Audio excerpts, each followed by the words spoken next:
স্ত্রী কখনো শখের নারী হয় না, হয় শুধুমাত্র প্রয়োজনের সাথে। আসসালামু আলাইকুম everyone, welcome back to my new another blog from simple lifestyle. কেমন আছেন সবাই? আমি মঙ্গলবার মর্নিং থেকে ব্লগটা শুরু করছি। এখানে খিচুড়িটা আমি রেডি করে তুলে দিয়েছি, বাট কোনো ক্লিপ নেওয়া হয়নি কারণ আমার হাতে এত বেশি সময় ছিল না। আমি খুব ব্যস্ততার ভিতর দিয়ে কাজগুলো করতেছিলাম এবং এই ব্যস্ততার কারণে আমি প্রথম থেকে ক্লিপটা নিতে পারিনি। তারপরে চাল ডাল সবকিছু মশলা একসাথে একটু বোনা করে ভেজে আমি এখানে পানি দিয়ে দিলাম। আমি কিন্তু আজকে খিচুড়িতে একটুখানি পাঁচফোড়ন ব্যবহার করেছি ঝটপট রান্না করার জন্য। খুব বেশি মশলা দিয়েছিলাম না, এর জন্য কাঁচামরিচ দিয়েছিলাম। খিচুড়িটা প্রায় আমার কমপ্লিট হয়ে যাচ্ছে।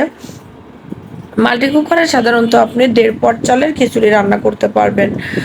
1.5 পট চাল দিলে পরিমাণ মতো হয় আর কি। দেখেন এই যে আমার ঝটপট 10 মিনিটে খিচুড়িটা রেডি হয়ে গিয়েছে। তারপরে আমি ডিম ভাজি করতে চলে আসলাম। আমার বাবাটা তো ঝাল পেঁয়াজ দিয়ে ডিম ভাজিটা খেতে খিচুড়ির সঙ্গে অনেক বেশি পছন্দ করে। আমি একটু শক্ত করে আর কি একটু ডিপ ফ্রাই করে আমি খিচুড়িটা রান্না করে মানে ডিমটা ভাজি করে দিব খিচুড়ির সঙ্গে।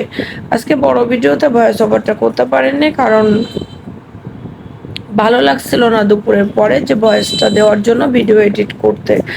এর জন্য একটুখানি লেট হয়ে গেল। দেন এখন এখানে আমি ডিমটাকে সুন্দর করে ভাজি করে নিলাম। ডিমটাকে একটু লাল লাল করে মচমচা করে ভাজি করে নিলাম। আমার বাবা আবার নরম ডিম ভাজি খেতে পছন্দ করে না, এভাবে লাল করে একটু কড়া করে ডিমটা ভাজি করে দিলে খেতে অনেক বেশি পছন্দ করে। তারপর পেঁয়াজ কাঁচামরিচ দিয়ে ওকে আমি খিচুড়িটা বেড়ে দিলাম। শসা লেবু সব কিছুই শেষ হয়ে গিয়েছে। খিচুড়িটা বেড়ে আমার বাবাকে খাইয়ে আমি স্কুলে পাঠিয়ে দিলাম। আমার বাবাটাকে স্কুলে বিদায় দিয়ে তারপর আমি চলে আসলাম।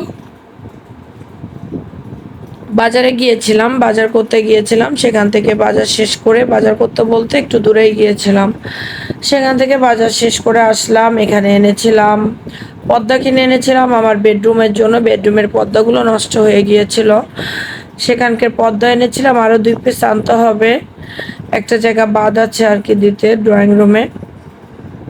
দেন এখানে আমি কচুরলতি এনেছিলাম, কলা এনেছিলাম, আমার পছন্দের কচু গাঠি এনেছিলাম। কচু গাঠির তরকারি ইদানিং আমার বাবা অনেক বেশি পছন্দ করছে, তাই সেদিনও রান্না করতে হয়েছিল, আজও আমাকে রান্না করতে হয়েছে।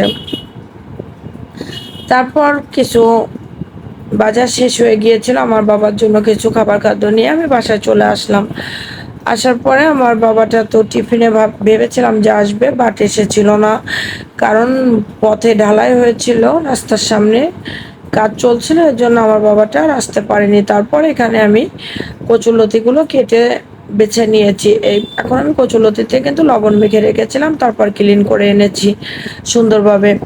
পেঁয়াজ কাঁচামরিচ কেটে নিয়েছি। চিংড়ি মাছ দিয়ে আমি কচুরলতিটা রান্না করব। চিংড়ি মাছ দিয়ে ইলিশ মাছ দিয়ে কচুরলতি খেতে তো বেশ লাগে।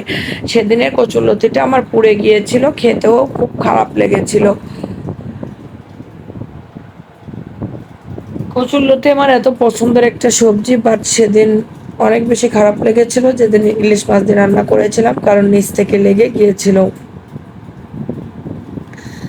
দেন এখানে আমি পেঁয়াজ কাঁচামরিচ একটুখানি চিংড়ি মাছ দিয়ে সুন্দরভাবে নেড়ে চেড়ে মশলাটাকে কষিয়ে নিয়ে তারপরে আমি এখানে 1/2 কাপ পরিমাণ পানি দিয়ে দিলাম। 1/2 কাপ পরিমাণ পানি দিয়ে দেওয়ার পরে, পানিটা দিয়ে দেওয়ার পর তারপরে আমি পানিটাতে যখন বলক চলে আসছে তখন এই পর্যায়ে আমি এখানে কচুরলতিটা লবণ দিয়ে মেখে রাখছিলাম, তারপরে সেটাকে আমি সুন্দরভাবে ধুয়ে এখন এখানে দিয়ে দেব। অনেকে চাইলে একটু লবণ দিয়ে মেখে রাখলে হয় কি, কচুরলতিটা যদি গলা ধরার সম্ভাবনা থাকে, যেহেতু এখন এটা শীতের মানে বৃষ্টির দিনের একটু পানির সময়ের লতি, এটা একটু গলা ধরার সম্ভাবনা থাকে। তবে লবণ লাগালে কখনো কচু কিংবা কচুরলতি কালো হয় না, বাট লবণ লাগিয়ে সাথে সাথে একটুখানি পানি দিয়ে দিতে হয়, সাথে একটুখানি পানি ছিটিয়ে দিলে তাহলে আর কালারটা নষ্ট হয় না। দেখেন আমি লবণ মেখে রাখছিলাম, বাট আমার কচুরলতির কালারটা একেবারে গ্রিন রয়েছে, যেমন কালার তেমনই ছিল, একটা লতিও কালো হয় নাই। দেন তারপরে লতিটা দিয়ে কিছুক্ষণ নাড়াচাড়া করে এটাকে কষিয়ে নিয়ে আমি এখন পানি দিয়ে দিলাম 2 কাপ পরিমাণ। 2 কাপ পরিমাণ পানি দিয়ে দেওয়ার পরে তারপরে এখন আমি লতিটা রান্না করে নিব। এটাতে পানি সুন্দরভাবে ফুটে উঠছে। যখন তরকারিটা ফুটে উঠছে তখন আমি এটাকে ঢাকা দিয়ে তারপরে রেখে দিয়েছিলাম আরও একটু সময়ের জন্য।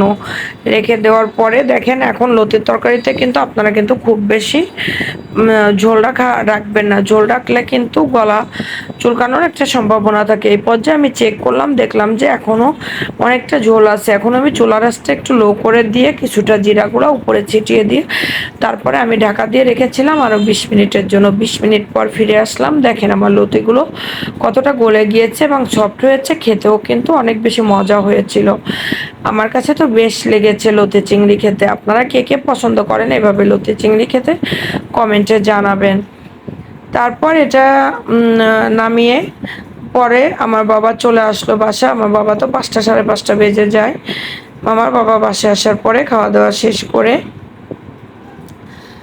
তারপর প্রায় রাত 8টা 8:30টার দিকে একটু চা করে নিয়েছিলাম। চা করেছিলাম কারণ বর্তমানে পড়ার প্রচুর চাপ বেড়েছে। ফাইনাল এক্সাম সামনে, এক্সামের ডেটও পড়ে গিয়েছে আর কি, এর জন্য একটু ব্যস্ততার ভিতরে আছে আমার বাবাটা। রাতে যেহেতু আবার খেতে অনেকটা লেট হয়ে যাবে, এর জন্য চায়ের সঙ্গে আমার বাবাকে একটু পেটিস আর কলা দিয়ে দিয়েছিলাম। তবে পেটিসটা আমার বাবা খেয়েছিল না গতকালকে, কারণ কিছুক্ষণ আগে দুপুরের খাবারটা খেয়েছিল, এর জন্য। আল্লাহ হাফেজ, ভালো থাকবেন সবাই, সুস্থ থাকবেন। নেক্সট কোনো ভিডিও নিয়ে আবারও কথা বলতে চলে আসবো। সেই পর্যন্ত সিম্পল লাইফ স্টাইলের সাথে থাকবেন।